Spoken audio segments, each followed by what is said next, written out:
Bienvenue à vous, que vous connaissiez ou non quelque chose sur l'investissement, ici on apprend tous ensemble. On parle immobilier, bourse, crypto et j'en passe.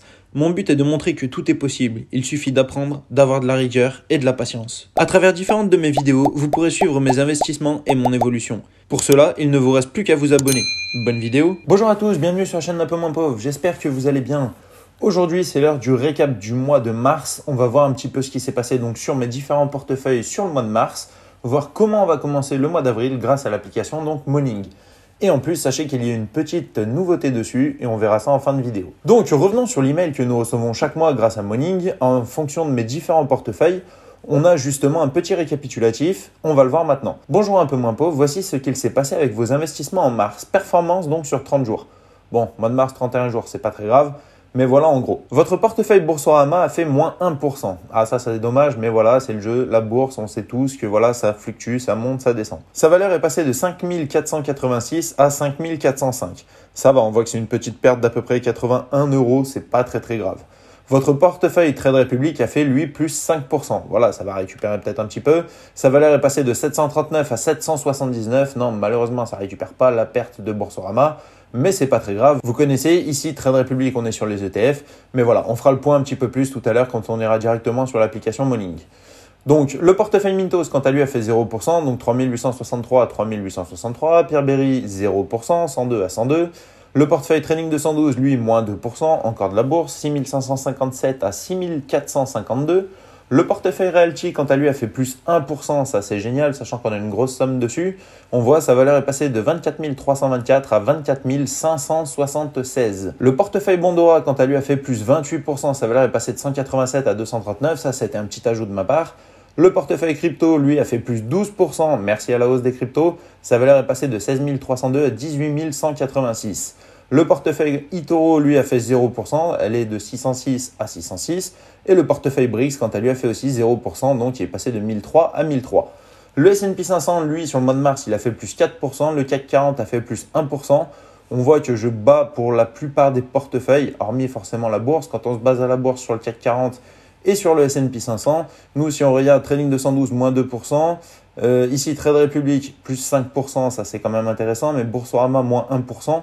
Ce qui est niveau bourse, on a quand même été dans l'ensemble inférieur donc à ce que représentait le S&P 500 sur le mois de mars, si on était directement dessus, et le CAC 40 lui aussi. Durant cette période, le meilleur actif a été Ibio Inc. qui a fait plus 48%. Donc ça, c'est le meilleur actif que j'ai dans mon portefeuille, du moins dans l'un de mes différents portefeuilles. Votre pire actif a été Inovio Pharmaceutical Inc. qui a fait lui moins 34%. Vos revenus, en mars, vous avez reçu 24,38 € de dividendes versés par 46 entreprises. Alors, c'est pas totalement vrai, mais c'est pareil. Ça, je ferai certainement une vidéo dans pas très longtemps où justement, là en ce moment, je suis en train de mettre à jour, si vous voulez, directement tout ce que je reçois de mes différents portefeuilles. Je le rentre manuellement chaque fin de mois, donc je fais un récapitulatif pour voir si ça correspond à ce que me dit justement Morning. Là, j'ai un petit écart où moi, si je ne dis pas de bêtises, j'ai reçu moins que ce que Morning justement m'a dit. En avril, je devrais recevoir 80,30 € de dividendes versés par 44 entreprises. Ici, on voit 2 entreprises de moins, mais par contre, ça doit être des entreprises où j'ai un capital investi, donc plus élevé. Donc, pour le mois d'avril, 80,30 €, même si je touche un petit peu moins, voilà, je crois que ça va être le mois où je vais toucher le plus. Vos revenus annuels en dividendes sont de 3 951 €, donc on n'est pas trop loin quand même des 4 000 € annuels. Voilà, il faut pousser encore un petit peu, mais ça ne serait tardé. Score de vos actions, l'entreprise que vous détenez ayant le score de sûreté de dividende le plus haut, c'est Visa Inc. classe A. Bon, l'entreprise avec le sûreté de dividende le plus bas, Walt Disney, forcément, je vous le rappelle, comme d'habitude, Walt Disney coupait les dividendes, mais c'est une société que je possède quand même parce que j'y crois beaucoup. L'entreprise que je détiens ayant le score de croissance le plus haut, c'est Tonix Pharmaceutical Holding Corp. Et l'entreprise que je détiens ayant le score de croissance le plus bas, c'est Broadmark Realty Capital Inc. Voilà pour l'email donc récapitulatif qu'on reçoit chaque mois grâce à la plateforme Morning. Maintenant, on va justement se rendre sur celle-ci pour regarder ce qu'il en est donc de mes différents portefeuilles et on va voir maintenant aussi tous ensemble avec combien je vais pouvoir donc commencer le mois d'avril sur la globalité de mes différents portefeuilles. Nous voici donc sur la page de Morning. Donc ici, on a le premier portefeuille Training 212, 121 positions dessus, un rendement donc de 3,67% annuel, donc dividende annuel, donc ça me fait à peu près 235 €. Pour le moment, j'ai un retour de moins 1%, sa valeur est de 6 388 €, donc actuellement. Trade Republic, donc une position, étant donné que j'ai des ETF, j'ai certaines encore actions que je n'ai pas clôturées, étant donné que les actions sont toujours dans le rouge, c'est pas intéressant de les clôturer. Je rentre pour le moment manuellement, je fais la mise à jour juste avant donc la fin du mois, histoire de voir grossièrement à combien j'en suis. Je mets à jour mon portefeuille et là on voit que je suis donc à 779 € sur Trade Republic. Sachant que bien sûr quand je n'aurai plus que les ETF en ligne sur Trade Republic, je les re-rentrerai et comme ça ce sera en automatique. Realty, donc ici on est sur les propriétés immobilières, 106 positions, donc 106 propriétés différentes, un rendement de 12,11%. Donc là c'est un petit peu trompeur aussi car quand je vais sur Realty, sur mon tableau de bord justement de la plateforme, à ce moment-là je vois que je suis plus aux alentours des 10,40, 10,60%. J'ai aussi remarqué qu'il y a des propriétés où le yield, donc le rendement, a diminué par rapport à quand moi je les avais achetées. Donc c'est l'avantage, ça me permet donc en ayant noté toutes les propriétés, le rendement qu'il y avait, de pouvoir comparer quelle propriété monte, quelle propriété descend. Donc ici, grossièrement, je fais du 2 976 €, ma valeur est de 24 576 €, mais en ce qui concerne Realty, on est beaucoup plus précis donc sur la plateforme directement de Realty grâce à la blockchain. Peerberry, donc une position, ici vous voyez, rendement 0,0, valeur 31 €. Là, c'est ce qu'il me reste en fait sur Peerberry. Étant donné que je ne fais plus rien dessus, je suis en train de retirer en fait, pour sortir de cette plateforme car je la trouve personnellement pas assez intéressante. Il me reste 31 € dessus, je laisse la ligne, dès que je pourrai les retirer, on supprimera ce portefeuille. Maintenant nous avons Mintos, donc une position, un rendement de 10%, sachant que je le rappelle, j'ai toujours des prêts en attente.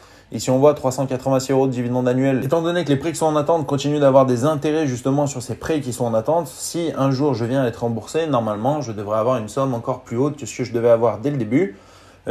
Ici, le retour moins 53% ne prend pas en compte étant donné que j'ai retiré des fonds donc, de la plateforme Mintos.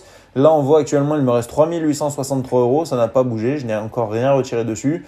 J'ai des petits retours ces derniers temps où ça me fait plus 1 €, plus 2 €, plus 3 €, plus 50 centimes. Donc voilà, c'est pas assez pour que je m'amuse à faire des retraits à chaque fois de 50 centimes ou 2 €. J'attends d'avoir une bonne somme, je retirerai, je remettrai à jour, donc pareil sur mon ligne. Le portefeuille eToro maintenant, celui-ci, je vous en parle beaucoup donc pour ceux qui sont membres de la chaîne. D'ailleurs, je le rappelle, vous avez soit l'option donc vous abonner, ce qui est gratuit et d'ailleurs, je vous en remercie beaucoup, ça permet de faire connaître la chaîne et de montrer un petit peu quels sont les moyens de gagner de l'argent justement via Internet, en plus d'avoir un salaire, donc forcément, ça n'empêche pas de travailler.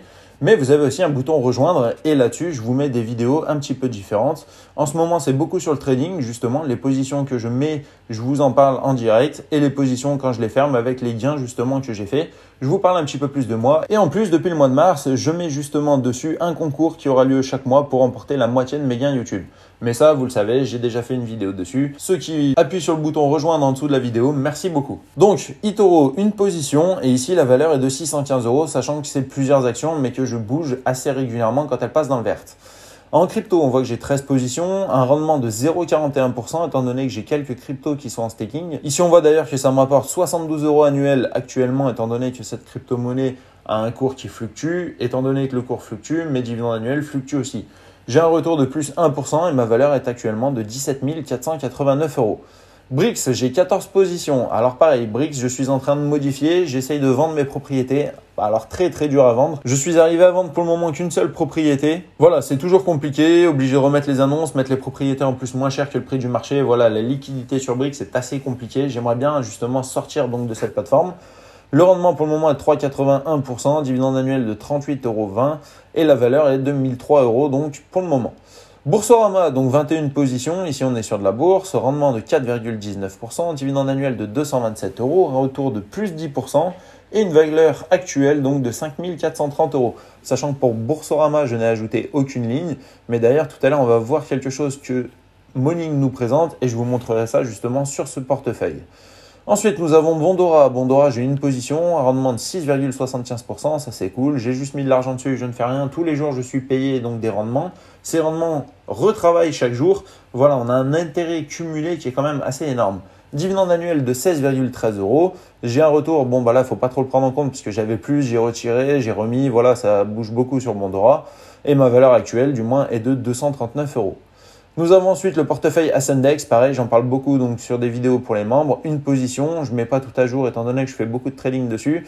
La valeur actuelle est de 804 €, donc celui-ci a très bien performé. Je suis assez content de moi. Je pense d'ailleurs que sur ce portefeuille, je devrais faire en fait le retour, donc combien j'ai mis en départ et combien j'arrive à faire à l'arrivée pour avoir un retour en pourcentage. Donc d'ailleurs, je pense qu'au moment où je finirai là de tourner cette vidéo, je vais le mettre à jour. Comme ça, sur la prochaine fois, on verra justement combien j'ai fait de retour en trading sur les crypto-monnaies, donc via la plateforme Ascendex. Dans tous les cas, vous le savez, il y a des vidéos que je vous fais tous les samedis dessus. Comme ça, c'est carré. Voyons voir maintenant un petit peu la valeur totale du portefeuille. Ici, qu'est-ce que l'on peut voir? Rendement total en dividende, on fait du 6,45%. Voilà, c'est quand même assez bas sur la totalité des fonds que j'ai mis, sachant qu'on a des biens immobiliers, un bon paquet qui eux rapportent pas mal d'argent, mais un portefeuille crypto-monnaie aussi assez élevé qui lui ne rapporte rien. On est juste sur de la spéculation. Voilà, il faut choisir, il faut faire des choix, on diversifie. La valeur totale, donc on commence le mois d'avril avec une valeur de 61 217 euros. Et en total de dividendes annuels, ici on est à 3 950 euros approximatifs. Donc voilà, encore à peu près une cinquantaine d'euros pour arriver aux 4 000 euros. Je ne pense pas y arriver d'ici le mois prochain, parce qu'en ce moment, la plupart des fonds que j'ai ou que je gagne, j'essaye justement de les réinvestir, mais pour rembourser les petits prêts que j'ai donc sur le RMM de Realty, donc le prêt que j'ai fait, les hypothèques que j'ai sur mes maisons, qui m'a permis d'en acheter d'autres, mais voilà, j'essaye de rembourser assez rapidement étant donné que le taux d'emprunt est quand même assez élevé. Donc forcément au niveau des investissements, ça ne devrait pas trop évoluer. La seule chose qui peut évoluer, c'est si je fais des bons trades, donc sur la plateforme Ascendex ou sur la plateforme Mitoro. Le reste, voilà, étant donné que dès que je reçois des loyers, je les réinvestis pas. Sur la bourse, si les dividendes, je les réinvestis, mais ils sont quand même assez peu élevés pour quand même faire monter mon portefeuille. Donc là, ce qui va compter, ça va être en fait tous les actifs que je possède, ce qu'il faudrait qu'ils montent pour le mois prochain pour que la valeur donc totale ici de mon portefeuille évolue. Forcément, sur les actifs immobiliers, ça ne changera rien, mais tout ce qui va être bourse et crypto, il faudrait que justement ce soit un bon mois pour que la valeur totale ici continue d'augmenter. Si on regarde d'ailleurs sur le graphique, la dernière fois je vous avais dit, vous voyez, ici ça commençait à être un petit peu plat, on était en février, c'était un peu plat, on était remonté un peu, hop, ici on voit au mois de mars, on a commencé à chuter, c'était un petit peu dommage. Mais ici, par contre, on voit que ça y est, on commence à remonter tout doucement. Voilà, le graphique a une bonne courbe. Bon, ici, c'est quand j'avais rajouté justement les crypto-monnaies. Mais sinon, vous voyez quand même qu'on monte assez simplement, mais régulièrement. Ici, on a toujours donc le petit diagramme avec la représentation de ce que je possède dans différents portefeuilles. Forcément, vous voyez la valeur de mon portefeuille. Là où j'ai le plus de fonds investis, ça va être sur l'immobilier et sur la plateforme Realty. Après, on peut voir ici aussi que j'ai quand même un bon capital en crypto-monnaie. Et donc Trading 212, Boursorama qui sont les mêmes, donc il me ferait 19% donc sur la bourse. Ici après voilà, Mintos lui on sait qu'il va dégager et après les autres qui sont beaucoup plus petits. Si on regarde maintenant sur la sélection dividendes annuels, on voit que 75% de mes dividendes proviennent donc de la plateforme Realty, c'est l'immobilier. J'ai préféré sécuriser justement sur l'immobilier les fonds que j'ai et que j'ai réussi à gagner donc sur la crypto-monnaie. Ici, on voit donc 10%, c'est du Mintos, mais c'est pareil, ça va dégager. Donc, à mon avis, Realty devrait encore augmenter.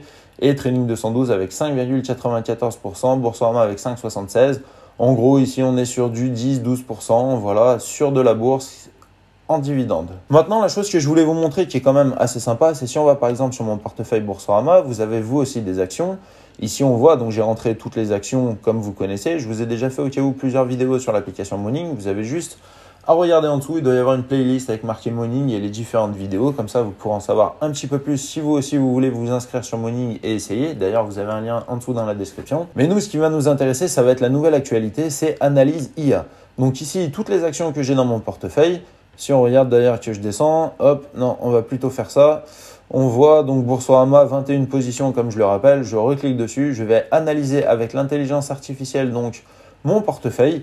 Ici, qu'est-ce qu'elle nous dit? De manière générale, ce portefeuille semble bien diversifié en termes de secteurs et de taille d'entreprise, avec des sociétés présentes dans des domaines tels que l'énergie, la finance, la construction, l'environnement, les médias et les nouvelles technologies. Cela peut aider à réduire les risques spécifiques à chaque secteur.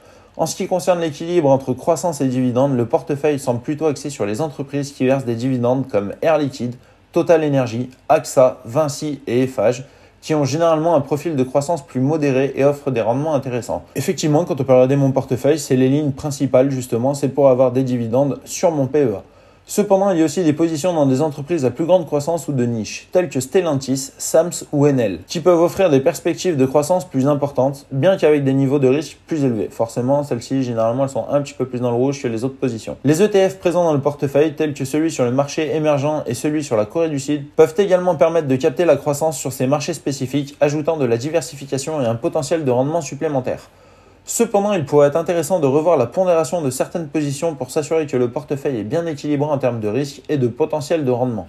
Donc là, en gros, ce que me dit l'intelligence artificielle jusqu'à maintenant, c'est que je suis plutôt pas trop mal exposé, mais il faudrait que je revoie justement les lignes que j'ai car j'ai des lignes beaucoup plus hautes que d'autres. Par exemple, les positions moins importantes pourraient être augmentées afin de réduire la concentration sur les premières entreprises, Air Liquide et Total Energy en particulier. Et effectivement, j'essaye d'atteindre du moins les 10 actions sur Air Liquide et Total Energy. J'ai aussi une bonne somme de mise dessus. Voilà, c'est pas totalement faux. L'intelligence artificielle, ce qu'elle me dit, ça pourrait être à prendre en compte. Enfin, pour diversifier davantage le portefeuille, l'utilisateur pourra envisager d'ajouter des actions d'entreprises européennes dans des secteurs sous-représentés tels que la santé, la technologie ou la consommation. Donc là, en gros, on me conseille de rajouter des entreprises. Par exemple, il pourrait inclure des entreprises telles que Sanofi, qui est en rapport avec la santé, ASML Holding, c'est de la technologie, ou L'Oréal, bien de consommation. Comme toujours, il est important d'effectuer des recherches approfondies et de prendre en compte les objectifs d'investissement et le niveau de tolérance au risque avant de faire des changements dans le portefeuille. Effectivement, c'est pas parce qu'une intelligence artificielle va me dire de faire ça que je dois le faire. Comme d'habitude, vous le savez, on fait toujours nos propres recherches, mais ça peut être sympa à prendre en compte. Moi, ce que je retiens donc de ce que me dit l'intelligence artificielle, c'est qu'il faut que je commence à regarder mes lignes pour au cas où réinvestir donc de l'argent sur des lignes plus basses pour augmenter mes positions justement sur celles-ci et plus être représenté, comme elle le disait justement, par Air Liquide ou par Total en majorité. Donc voilà, ça c'est quelque chose que je trouvais sympa à mettre en avant, donc voilà, je vous en fais part. C'est quelque chose de vraiment bien. Seule petite chose, c'est que voilà, si je voulais par exemple, hop, on descend, pardon, c'est encore là. Si on va sur Trading 212, j'ai 121 positions dessus. Malheureusement, trop de positions pour justement demander à l'IA. Ici, si je clique dessus, on va quand même rechercher, mais vous voyez, pour les portefeuilles contenant entre 1 à 50 positions de type action. Donc, on va pouvoir analyser avec l'intelligence artificielle les portefeuilles entre 1 et 50 actions. C'est déjà pas mal de posséder 50 lignes dans un portefeuille. Moi, voilà, je suis un peu YOLO sur certains portefeuilles. Donc, comme vous avez vu, 121 positions sur Trading 212, c'est un petit peu plus compliqué à analyser. Mais en tout cas, on sait que voilà, sur le portefeuille Boursorama, qui est mon PEA, 21 positions, on peut regarder. Je peux aller jusqu'à 50 positions et analyser avec l'intelligence artificielle. Si forcément là je fais un rééquilibrage ou je fais quelque chose, je réanalyserai pour voir ce qu'elle me dit. Son discours devrait justement changer. Voilà, en tout cas c'est tout pour cette vidéo. J'espère que ça vous a plu. N'oubliez pas, comme d'habitude, de vous abonner, mettre un like. N'oubliez pas, si vous avez des commentaires, écoutez, j'y réponds toujours avec grand plaisir. Merci à tous et quant à moi, je vous dis à bientôt pour la prochaine vidéo. Salut! Avant de se quitter, n'oublie pas, en dessous de chaque vidéo, tu as un bouton rejoindre qui, si tu cliques dessus, te donne accès à des vidéos exclusives en me soutenant. Et pour ça, merci. N'oublie pas le lien Linktree en description et commentaire épinglé sous la vidéo qui, quant à lui, si tu cliques dessus, te permet d'avoir accès à toutes les plateformes que j'utilise et pour la plupart d'avoir un bonus de bienvenue.